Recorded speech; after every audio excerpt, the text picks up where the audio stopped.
U-Mbalula uthi umkhankaso abawethule namhlanje uzokwenza ukuthi kuboshwe izephulamthetho emigwaqeni.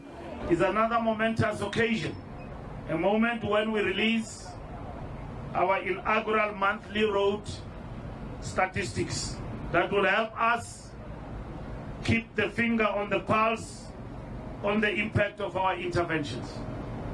This is another building block on our efforts to arrest the carnage on our roads.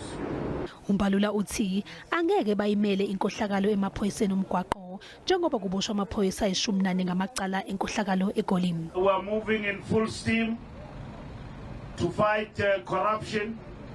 You have seen our undercover operations.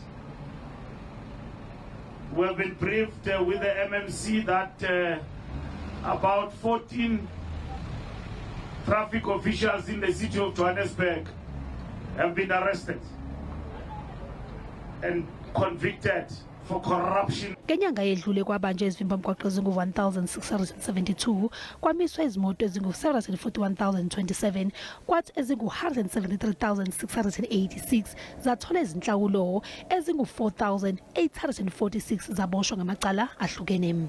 Include driving above speed limits, operating unlicensed vehicles, driving without driver's licenses, violations of traffic signs, and operating vehicles with worn tires.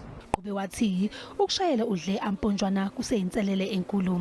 Drunken driving continues to be a challenge with 961 drivers arrested. Amanqila. Uthi sebenezinhlelo kabazibekile njengoba kuza amaholiday ephasika. As we firm up our planning for the Easter travel peak period, we'll take into account the data that emerges from the monthly monitoring to improve the effectiveness of our interventions. U-Mbalula uthi lo mkhankaso uzosabalaliswa ngisho nasezikhungweni zemfundo ephakeme ukufundisa ngezokuphepha.